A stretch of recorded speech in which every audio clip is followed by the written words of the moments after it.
Isso que você acabou de ouvir é a força do furacão Irma, que hoje chegou aos Estados Unidos com muita chuva e ventos fortíssimos.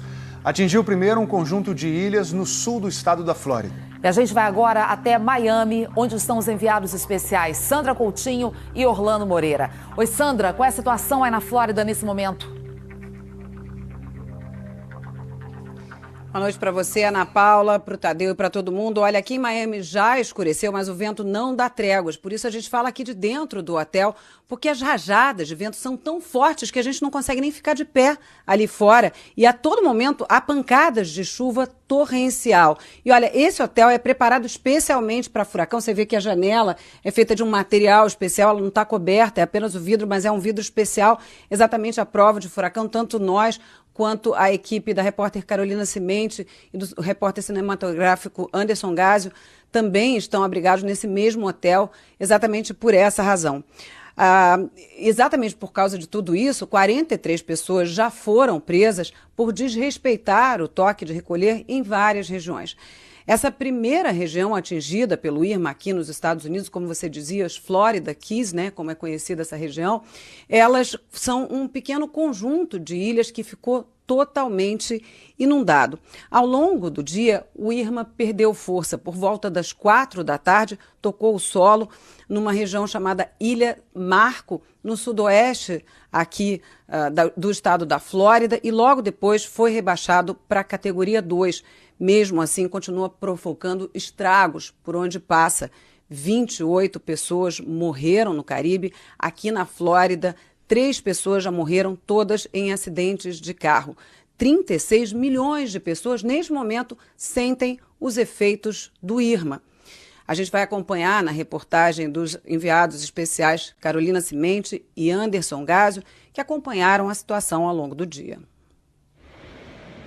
O olho do furacão Irma chegou com categoria 4 às Florida Keys, um arquipélago no extremo sul do estado, por volta das 10 da manhã, hora de Brasília.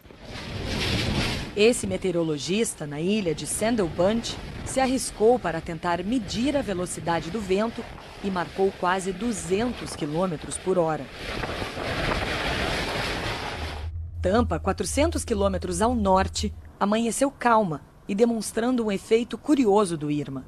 O mar sumiu. O furacão causou uma diferença de pressão atmosférica tão grande que fez algumas regiões em torno da tempestade ficarem com a maré muito baixa. Não foi o caso de Miami. A cidade ficou alagada. Parte da costa americana viu o nível do mar subir em mais de 5 metros. A maré, a chuva e o vento compõem o coquetel mortal que é um grande furacão como o Irma. Perto do olho do furacão, o vento chega a 215 km por hora, com rajadas até mais fortes. Nesse momento, aqui em Miami, a gente está a 150 km do olho do furacão. E olha só como é que a gente está aqui. Às 5h30 da tarde, hora de Brasília, o olho do Irma passou por Naples, uma cidade de 20 mil habitantes. Esse repórter de um canal de meteorologia tentou enfrentar a fúria da tempestade. A imensidão do Irma pôde ser vista do espaço. Esse vídeo, da Agência Espacial Americana, mostra as nuvens cobrindo uma extensão de mais de 1.000 quilômetros. Uma tormenta maior que a própria Flórida, um estado com 21 milhões de habitantes. Os estados da Geórgia, Carolina do Sul e Tennessee também correm o risco de enchente.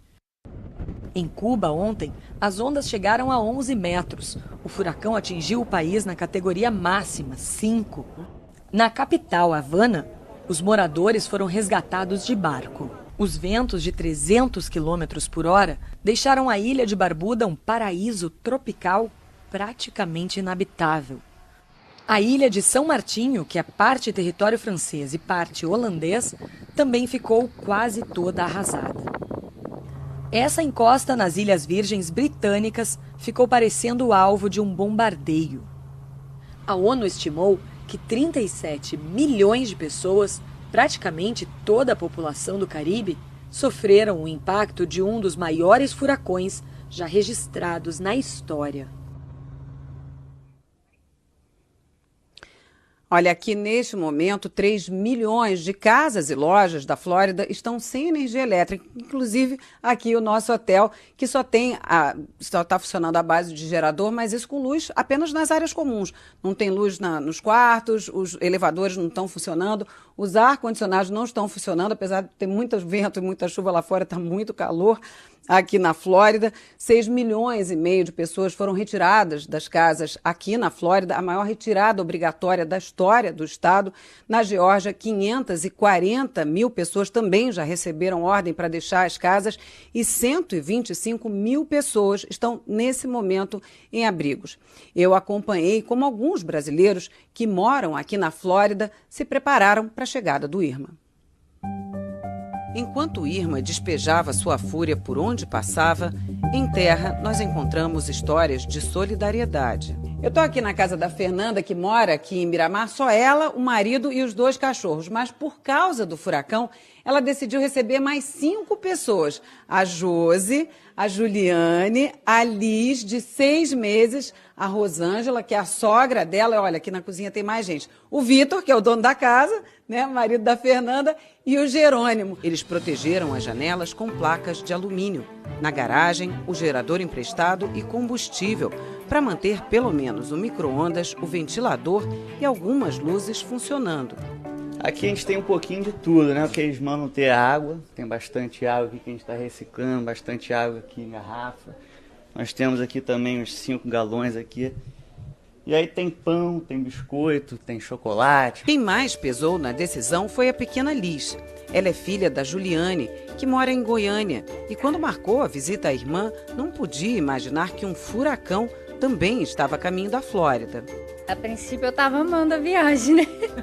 Agora, na verdade, eu tô com um pouco de medo. Mesmo longe de casa, a Lívia e a Isa também estenderam a mão. Ouviram, por acaso, o desespero do Mauro, que veio passar férias em Miami com a família e ficou sem hotel justamente na noite que o furacão ia passar, depois que o voo dele foi cancelado. Na hora, ofereceram dividir o quarto com a família. Ao ver as pessoas com tanta aflição de não ter um teto, então a compaixão vem rapidamente, né? A solidariedade. Se não fosse a solidariedade de outras brasileiras que encontraram a gente, que conseguiram vir para cá e conseguiram um quarto, de oferecer um quarto para a gente ficar, eu ia ter que ir para um abrigo. Hello guys, eu sou a Manu. Na internet, os vídeos dessa fofura de 10 anos foram um jeito que a mãe dela encontrou para tranquilizar a família em São Paulo. Eu acho que ela conta até de uma maneira mais positiva, porque mostrava que ela estava ali sorrindo, com uma cara alegre. A família da Manu saiu de casa em Miami e dirigiu até Orlando. No caminho, encontrou supermercados vazios. A gente já tá há 6 horas.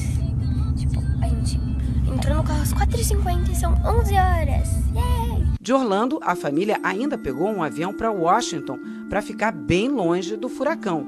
Além da Manu, outros brasileiros registraram pelo celular como foi enfrentar o Irma.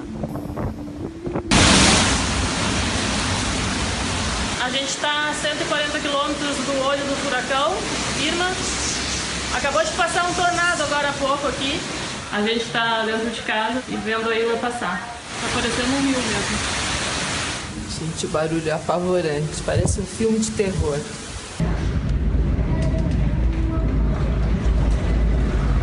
Bom, agora os ventos aumentaram um pouquinho, caiu uma árvore aqui dentro do nosso condomínio.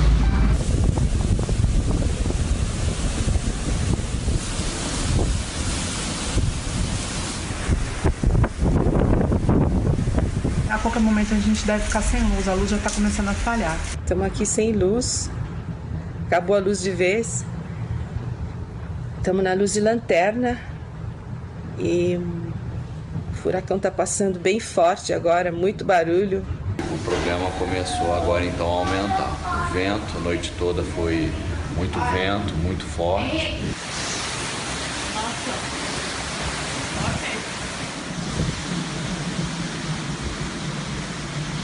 Agora está intensificando as chuvas.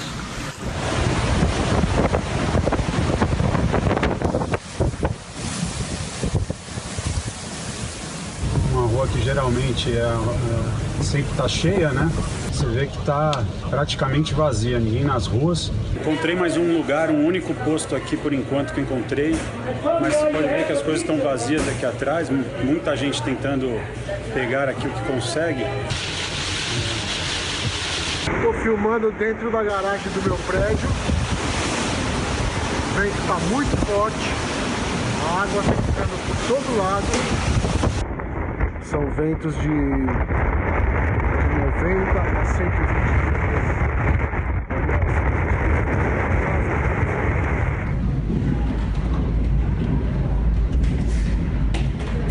Dá um medo.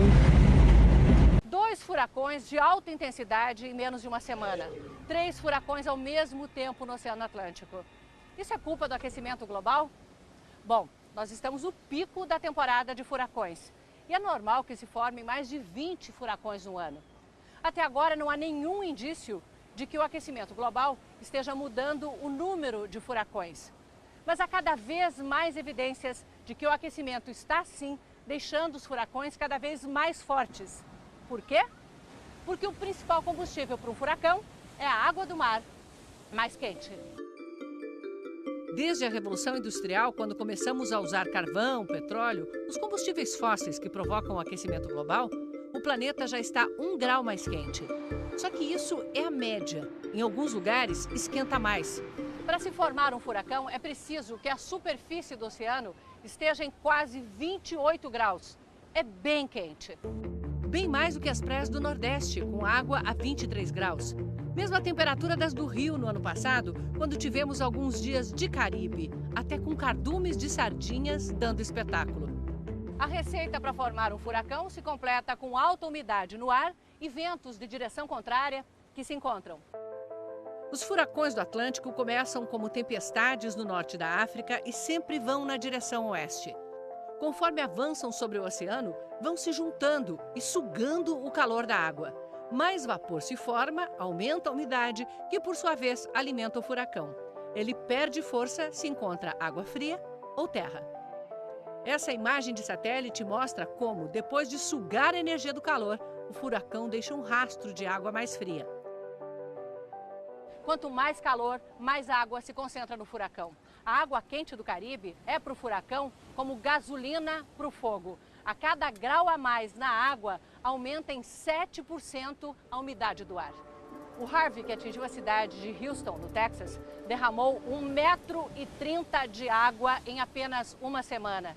Isso é quase o que chove na cidade de São Paulo num ano inteiro. A chance de ter uma tempestade com tanta água quanto o Harvey é de 0,2%, ou seja, 1 a cada 500 anos. E agora vemos 3 furacões ao mesmo tempo. Um deles, o Irma, um dos mais fortes já registrados. A categoria 5, a mais alta, começa com ventos de 250 km por hora. O Irma arrasou ilhas inteiras no seu caminho com ventos de quase 300 km por hora. Perdeu força ao chegar à costa americana, mas continua extremamente perigoso, capaz de causar destruição a mais de 100 quilômetros do seu centro, o olho do furacão. Tudo isso é coincidência? Para os cientistas, é consequência. Novos estudos mostram que a intensidade dos furacões está aumentando nos últimos 30 anos, junto com o aumento da temperatura do planeta. É a realidade confirmando as previsões. A conta do aquecimento já chegou.